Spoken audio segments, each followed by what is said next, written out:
Jonathan Harmon. Skip Webb. This is Cedar Glade Brews. We have two other partners that aren't with us on camera right now, and that is Alicia Fortner and Jeremy Weaver. So there's a total of 4 of us. You want to start the story, or you want me to tell the story? So Jeremy and I were home brewers, and something that we did, a lot of the home brewers do, is we do a lot of charity events. And we decided to do an event here that was for the Kamari House, which is a domestic abuse. Is that what it is? No, they facilitate court-ordered visitation. Okay. Yep. And they were doing a fundraiser, and we decided to participate in it with some other home brewers, but we decided to give to the silent auction. And if you won it, we would brew 2 5-gallon kegs of beer for your home party. And whatever you wanted, whatever style. Yeah, whatever you wanted, and this man won it. Yeah, so I'm a real estate agent, and in my day job, and wanted to have a party for past clients, that kind of thing, in my yard in the summer.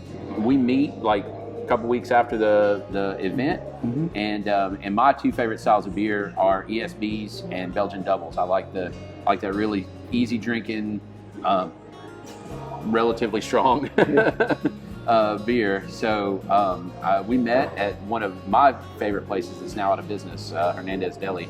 I always mention it because maybe Steve will see it and be like, oh man, I should reopen. But anyway, we met, and I said I want an ESB and a Belgian double. And they told me all the different styles that they make that are really good. And I was like, that's cool, but I want an ESB and a Belgian double. A little bit of a prima donna, which hasn't changed all that much.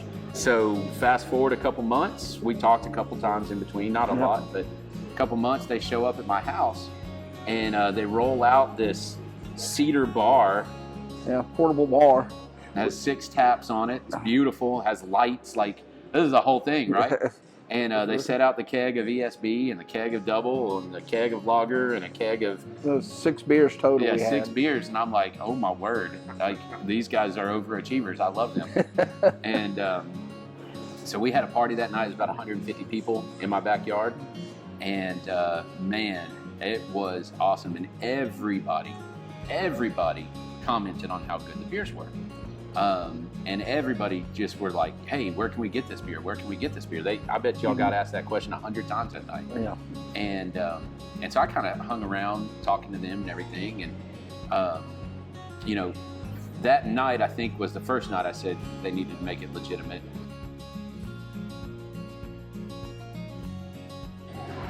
Myself and Jeremy, we were the ones that developed the recipes and come up with, just from out of the thin air, yeah.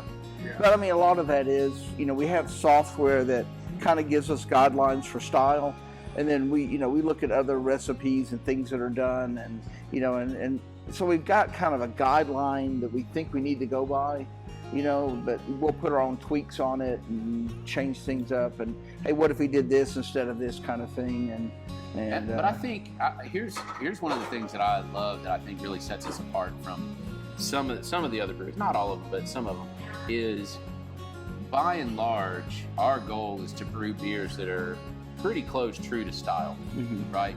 With very little extra like weird twists. Now every now and then there's a twist, but it's usually relatively conservative, and it's usually almost always it is a true enhancement.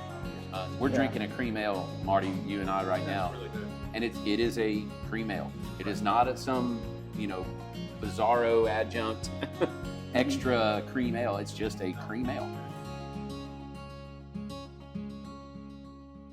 December 30th was our official first day open. So we've been open about 2.5 months now at this point, just over that, I guess, or right at 2.5 months. And honestly, man, right now we're trying to build up a stockpile so that we don't run out of beer in here in spring and summer. 5 days. So Wednesday through Sunday. So Wednesday, Thursday, 4 p.m. to 9 p.m. We run food trucks Thursday, Friday, Saturday. Friday night we open at 4, stay open till 11. And then Saturday is our longest day, so 2 to 11 on Saturday. And then Sunday we're open for a few hours, 1 to 6. Actually, it was a name Jeremy came up with before I even met him. He lives the north end of the county up near the Cedar Glades, and he came up with the name. Cedar Glades are something that are unique to Middle Tennessee. They're indigenous plant, rock, and tree formations that you really don't find anywhere else in the world. And he kind of came up with the name because he felt like the beer he was brewing was unique to Middle Tennessee, like our name, and that's where the name came from.